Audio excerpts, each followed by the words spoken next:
Hey Ariel, welcome back, homie. Thank you. Thank you so much. It's so nice to see you again. Things have changed since the last time I saw you. Just a little bit. Just a tiny bit. I think it was for in person at least, because we did a virtual call. I think about a year ago or 2 years ago, in the middle of the pandemic and everything like that. But the last time I saw you, I think you were sneaking out backstage to go ride roller coasters at Great America a few years. Yes.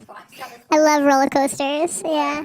You're not scared of heights or anything like that? Not really, actually. Yeah. I love roller coasters and like amusement parks in general. I don't know. I've always had kind of a love for them. Maybe when I get older, I'll start to get more nauseous and kind of more sensitive to it. But for now, I'm still into it. So Got you. So you got a show tonight in San Francisco. Bill Graham. Fans are already lined outside around the corner. How exciting is it for you to be back in the Bay? very exciting. I love it here, and it's gonna be really fun.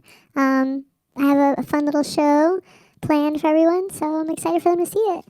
And you dropped your album Portals a couple of months ago. We're playing Void like crazy. Love that. Definitely, personally, one of my favorite songs on the project. Thank you. Talk about the process going from Crybaby to K through 12 to Portals for everybody. So Crybaby was kind of just the start of introducing the character Crybaby to everyone, and then K through 12 was kind of like, her school years and kind of a commentary on society and the hierarchy of like power in different fields. So if you relate it to like the music industry, K through 12 is like a great kind of microcosm of what that's like, or just any industry really. And then now with Portals, it's more existential. It's all based off of the afterlife and past life regression therapy books that I've been reading for a few years now. So, yeah, that's basically it. I wanted to just kind of show that the character Crybaby is in a different vessel now, and that she's immortal, essentially. Got you, got you. At some point, does Crybaby return? I mean, I don't want. Obviously, you can't like give out all the tea. I think this is the end of the trilogy. I think I'm gonna end it here, and whatever I put out next will be a completely new thing. So. That's awesome. Now, the first couple of shows for tour, how has it been? Like, how is the perception from the crowd? Because your show, your tour, the entire tour, sold out in what, a couple of days, if anything? Like for the first day? Yeah, I'm not sure, but it's really, really cool, and I'm very grateful that people bought tickets to see the show because it's a really special show, and this album means the world to me. It's like the most aligned I've ever felt with a body of work that I've ever created. So for people to be so into it and come in character, and they're like painting their face up like the character and dressing up, it's just such a fun experience. It's been really awesome so far. That's awesome. One of the biggest questions I see online all the time are you do you plan on going overseas with the tour? Will it be international at some point? We're announcing that soon. Yes. Also, another question, a Portals film. Everyone's like, is there an update? Is that going to happen? Yes, so everything is just waiting on funding and partners and whatnot.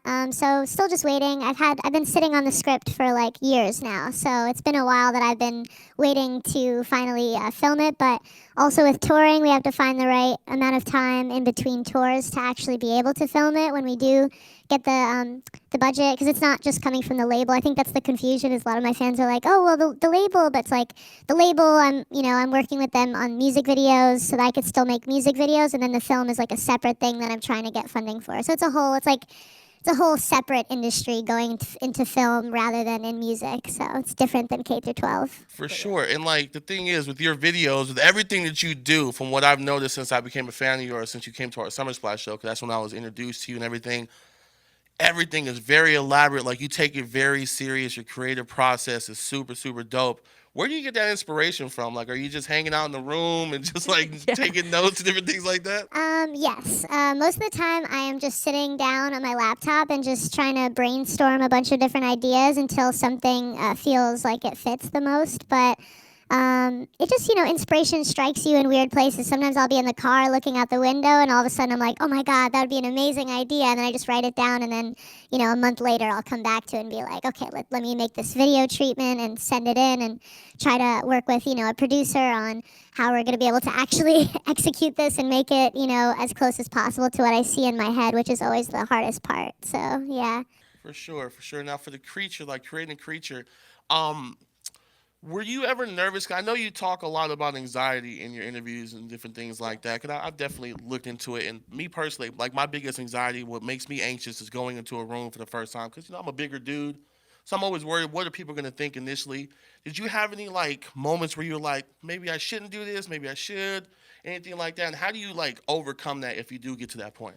Yeah, I mean, my anxiety is very much based on stress. So I have a lot of stressful, like, kind of work things. I wear a lot of hats and creatively, so I have to do a lot of different things. So, costume design, and I have so many different deadlines for everything, and all of it is for the greater good of my vision. So it's like stuff that I do want to do, but it almost feels like I never have enough time or resources to do the things that I want to do, and that is a big stress causer for me, and makes me, my anxiety is different. Everybody's so different. So for me, it's like it affects me physically. Like, so with Void, like, that was a really great cathartic experience for me to be able to express what it feels like to have anxiety. And also, there's a lot of double meaning with a lot of the past life regression therapy books that I read. A lot of people talk about entering this, kind of space where there's no light, and it's just kind of them, and no one else is there but them to judge them except for themselves.